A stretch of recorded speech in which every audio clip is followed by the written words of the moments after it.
السلام علیکم ورحمۃ اللہ وبرکاتہ۔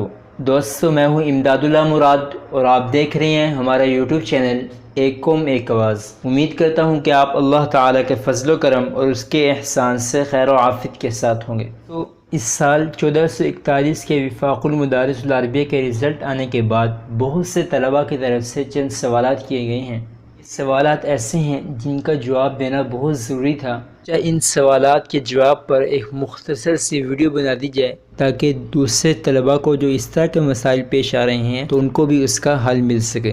اس قسم کی پریشانی کا سامنا اگر دوسرے طلباء کو ہے تو وہ بھی دور ہو سکے۔ لہٰذا آج کی اس ویڈیو کو مکمل آخر تک دیکھیے گا تاکہ آپ کے ذہن میں بھی اگر اس سے متعلق کوئی سوال ہے تو آپ کو اس کا جواب مل سکے۔ تو پہلا سوال جو ہمارے پاس ہے وہ درجہ حفظ کے رزلٹ سے متعلق ہے۔ درجہ حفظ کے وہ طلباء جنہوں نے اس سال وفاق المدارس العربیہ کا امتحانات دیے تھے وہ بار بار یہ معلوم کر رہی ہیں کہ درجہ حفظ کا رزلٹ کب آ رہا ہے۔ کہ میں نے صبح ہی ایک ویڈیو بنا کر ان کو یہ بتایا تھا کہ درجہ حفظ کا رزلٹ آ چکا ہے، وہ معلوم کرنے کا طریقہ بھی بتایا تھا کہ کیسے معلوم کرنا ہے۔ بعض طلباء کا کہنا ہے کہ وہ اپنے مدرسے کا الحاق نمبر بھی لکھ رہے ہیں لیکن پھر بھی ان کے مدرسے کا درجہ حفظ کا رزلٹ نہیں نکل رہا ہے۔ سکتا ہے ان کے رزلٹ نہ آنے کی وجہ یہ ہو کہ طلباء کی بہت زیادہ تعداد وفاق المدارس کی ویب سائٹ پر اپنا رزلٹ معلوم کر رہی ہے، نیٹ پر مصروفیت کی وجہ سے ان کا اپنا رزلٹ نہیں معلوم ہو رہا۔ حفظ کے طلباء سے میری یہ گزارش ہے کہ وہ اپنا رزلٹ ایک مرتبہ پھر معلوم کریں۔ اگر اس کے بعد بھی ان کا اپنا رزلٹ معلوم نہیں ہوتا، طلباء اپنے مدرسے کا نام، الحاق نمبر اور اپنا نام لکھ کر میرے پاس واٹس ایپ پر میسج کر دیں، ان کو ان کا رزلٹ بتا دیا جائے گا۔ دوسرا سوال وہ ایک ساتھی پوچھ رہے تھے کہ ان کا پیپر ایک کالعدم آیا ہے۔ پیپر کے کالعدم ہونے کا کیا مطلب ہے اور اس کا حل کیا ہے؟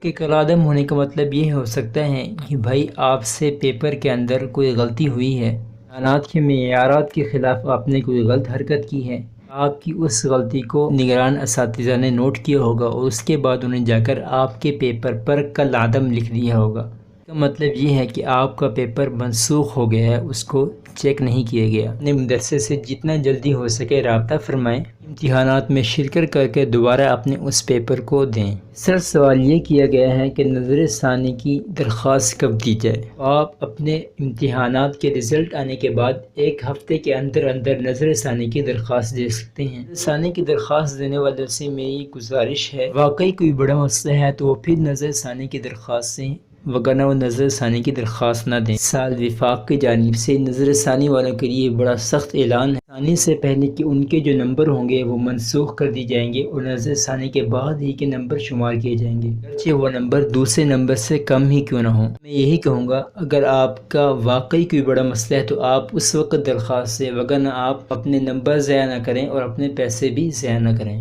نظر ثانی کی وجہ سے آپ کو فائدہ ہونے کے بجائے نقصان ہو جائے۔ چوتھا سوال یہ تھا کہ میں نے آپ کو وفاق المدارس کے رزلٹ معلوم کرنے کے لیے جو اپلیکیشن کا طریقہ بتایا تھا، مدارس العربیہ کا رزلٹ آنے کے بعد اپلیکیشن پر 1441 اویلیبل نہیں ہے۔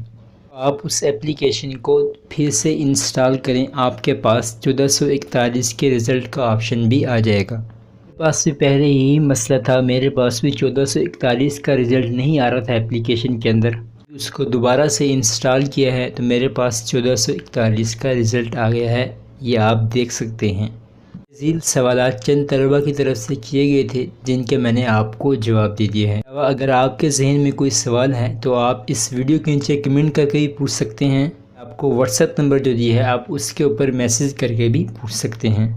امید کرتا ہوں آپ کو آج کی ویڈیو اچھی لگی ہوگی۔ اگر ویڈیو اچھی لگی تو اس کو لائک کر دیں، چینل کو سبسکرائب نہیں کیا تو اس کو سبسکرائب کر دیں۔ ملتے ہیں انشاءاللہ اگلی ویڈیو کے ساتھ، تب تک کے لیے اللہ حافظ۔